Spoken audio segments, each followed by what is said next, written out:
बिस्मिल्लाहिर्रहमानिर्रहीम। ये तलवारों की नहीं, सब्र, अदल और किरदार की फतह थी। जहां शहर बगैर खून बहाए झुक गया, रोमन फौज हार चुकी थी, मगर बैतुल मुक़द्दस ने कहा कुंजियां सिर्फ खलीफा को दी जाएंगी। हज़रत उमर बिन ख़त्ताब रज़ी अल्लाह ताला अन्हो मदीने से निकले, ना लश्कर ना शाही लिबास, और तारीख ने सर झुका दिया। ये वो शहर था जहां तलवार नहीं, अहदनामा फतह हुआ। दुनिया ने पहली बार देखा कि फातेह वो होता है जो मगलूब को अमन दे। बैतुल मुक़द्दस की फतह ने साबित कर दिया कि इस्लाम ताकत से नहीं, इंसाफ से गालिब आता है। सन 636 ईस्वी में जंग यरमूक के बाद रूमी सल्तनत को ये हकीकत तस्लीम करना पड़ी कि शाम अब इसके हाथ से निकल चुका है। यरमूक सिर्फ एक जंग नहीं थी, बल्कि वो फैसला कुन लम्हा था जिसके बाद रोमन फौज की कमर टूट गई। दमिश्क, अमीसा, कैसरा और फ़लस्तीन के कई अहम शहर या तो फतह हो चुके थे या मुसलमानों के मुहासरे में थे। इन्हीं हालात में बैतुल मुक़द्दस रोमन इक़्तिदार की आखिरी मजहबी और सियासी इलामत बनकर रह गया था। इस वक्त बैतुल मुक़द्दस को रोमन नाम से जाना जाता था। ये शहर मजबूत फसीलों, कदीम दरवाज़ों और कुदरती दिफाई खसूसियात का हामिल था, मगर इसकी असल ताकत इसकी मजहबी हैसियत थी। ईसाई दुनिया के लिए ये शहर मुक़द्दस था और इसी वजह से रोमन क़ियादत यहाँ आखिरी हद तक मुज़ामत करना चाहती थी। ताहम यरमूक के बाद शहर में मौजूद रोमन फ़ौज ना तो तादाद में ज़्यादा थी और ना ही हौसले में। मुसलमान फ़ौज की आला क़ियादत हज़रत अबू उबैदा बिन अल जर्राह के पास थी, जो नहायत मोहतात, मुनज़्ज़म और नरम ख़्वा सिपा सालार थे। इनके मातहत थे हज़रत खालिद बिन वलीद, हज़रत अमर बिन अल आस, हज़रत यजीद बिन अबी सुफ़ियान और हज़रत शर्जील बिन हसना जैसे तजर्बाकार जर्नेल थे। बैतुल मुक़द्दस के लिए किसी खुली और खूनरेज़ यलगार के बजाय एक मुनज़्ज़म मुहासरा अख्तियार किया गया ताकि शहर और इसके मुक़द्दस मकामात महफूज रहें। ये मुहासरा आम तौर पर 4 से 6 माह तक जारी रहा। इस दौरान मुसलमानों ने शहर के गिर्द अपनी पोजीशनें मजबूत रखी, रास्ते बंद किए, मगर शहरी आबादी पर दबाव डालने या इबादत गाहों को नुकसान पहुँचाने से मुकम्मल इज्तिनाब किया गया। रोमन फ़ौज ने चंद बार महदूद झड़पों की कोशिश की, मगर हर बार इन्हें पसपा होना पड़ा, क्योंकि वो जानते थे कि खुली जंग में शिकस्त इनकी यकीनी है। शहर के अंदर हालात दिन ब दिन ख़राब होते जा रहे थे, रसद कम हो रही थी, फ़ौजियों का हौसला टूट रहा था और सबसे बढ़कर ये एहसास बढ़ता जा रहा था कि रोमन सल्तनत अब बैतुल मुक़द्दस को बचाने नहीं आएगी। इन्हीं हालात में शहर के मजहबी व सियासी सरबराहों ने एक गैर मामूली फ़ैसला किया। उन्होंने मुसलमानों से मुज़ाकरात शुरू किए, मगर एक वाज़िया शर्त के साथ। बैतुल मुक़द्दस की कुंजियाँ सिर्फ मुसलमानों के खलीफा खुद आकर वसूल करेंगे, किसी जर्नेल के हाथ में नहीं दी जाएंगी।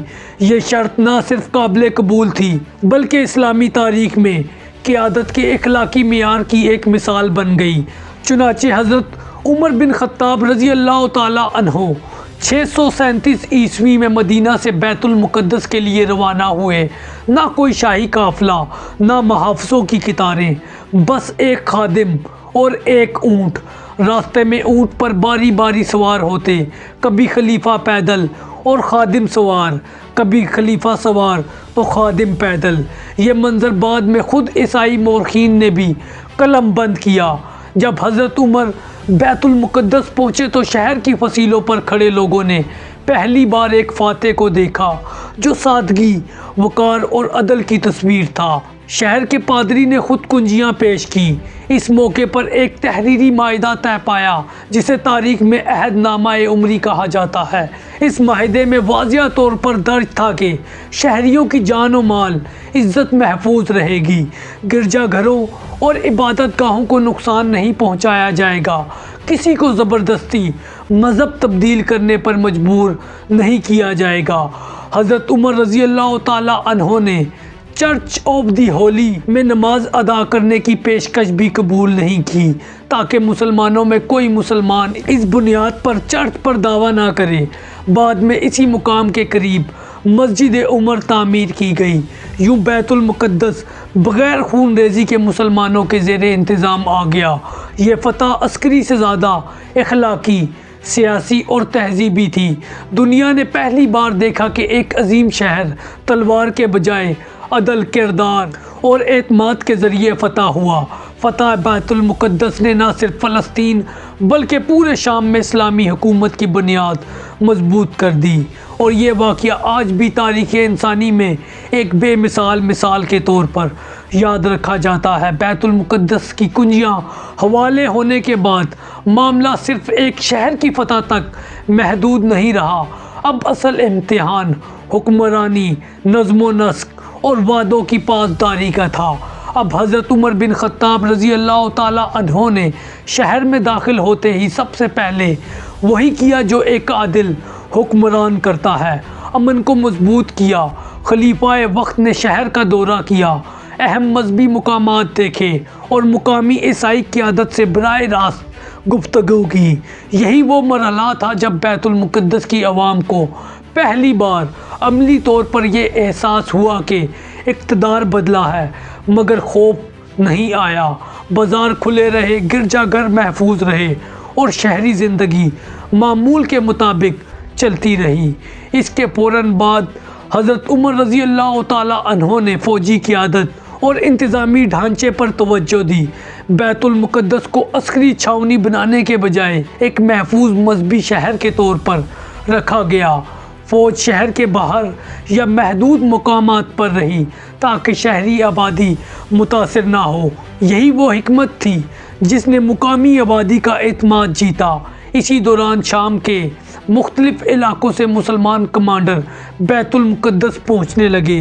जाबिया में एक अहम इजलास मुनक्किद हुआ जहाँ हज़रत अबू उबैदा बिन अल जर्राह, हज़रत खालिद बिन वलीद, हज़रत अमर बिन अल आस और दीगर जर्नेल मौजूद थे। ये इजलास सिर्फ दुश्मन के लिए नहीं था बल्कि पूरे शाम के मुस्तकबिल के इंतज़ाम के लिए था। यहीं हज़रत उमर ने एक तारीख़ी फ़ैसला किया। हज़रत खालिद बिन वलीद को सिपा सालारी से हटाकर इन्हें एक फ़ील्ड कमांडर के तौर पर बरकरार रखा, जबकि हज़रत अबू उबैदा को शाम का गवर्नर और सिपा सालार आला मुकर्रर किया गया। ये फ़ैसला किसी कमज़ोरी या इख्तलाफ की बुनियाद पर नहीं था बल्कि इसलिए था कि फतूहात को अफराद के बजाय निज़ाम से जोड़ा जाए। इस फ़ैसले के बावजूद खालिद बिन वलीद की अस्करी हैसियत, एहतराम और किरदार में कोई कमी ना आई। वो बदस्तूर अगली सफ़ों में रहे और आने वाली मुहिमात में इनका किरदार फ़ैसला कुन साबित हुआ। बैतुल मुक़द्दस की फ़तह के बाद शाम में रोमन इक़्तिदार अमली तौर पर ख़त्म हो चुका था मगर एक बड़ा साहिली शहर अभी बाकी था जिसकी वीडियो आप हमारे चैनल पर देख सकते हैं और वो था कैसारिया। अगरचे इस पर पहले भी दबाव था मगर बैतुल मुक़द्दस के हाथों से निकलने के बाद कैसरा तन्हा हो गया। यही वजह थी कि इसके बाद तवज्जो दोबारा साहिली इलाकों पर मरकूज़ हुई। इधर फ़लस्तीन के अंदरूनी इलाके नाबलस, गज़ा या याफ़ा में रोमन मज़ामत दम तोड़ चुकी थी। हज़रत अमर बिन अल आस रज़ी अल्लाह ताला अन्हो ने इन इलाकों में नज़्म नस्क कायम किया, जबकि हज़रत अबू उबैदा रज़ी अल्लाह ताला अन्हो की मरकज़ी क़यादत दमिश्क और अमीसा के गिर्द मुस्तहकम रही। तारीख़ी लिहाज से ये देखा जाए तो फ़तह बैतुल मुक़द्दस एक इख्तितामी फ़तह नहीं थी बल्कि एक मोड़ थी। इसके बाद फतूहात मज़ीद तेज़ हो गई, मज़ाहमत कमज़ोर पड़ गई और इस्लामी रियासत पहली बार एक मुकम्मल, मुनज़्ज़म और कसीर मजहबी खिते की हुक्मरान बनी। यही वो मरहला था जहाँ इस्लामी फतूहात महज अस्करी कामयाबी नहीं रही बल्कि हुक्मरानी के मॉडल में तब्दील हो गई, जहाँ ताकत से पहले वादा, तलवार से पहले कानून और फ़तह से पहले ज़िम्मेदारी आती है। बैतुल मुक़द्दस की फ़तह इसी तसलसल की सबसे रोशन कड़ी थी। तो दोस्तों, ये थी फ़तह बैतुल मुक़द्दस की तारीख़। अगर आपको वीडियो पसंद आई तो चैनल को सब्सक्राइब करें, कमेंट में अपनी फ़ीडबैक दें और वीडियो को दोस्तों के साथ ज़रूर शेयर करें और इसके साथ साथ हमारी इन वीडियो को भी देखें।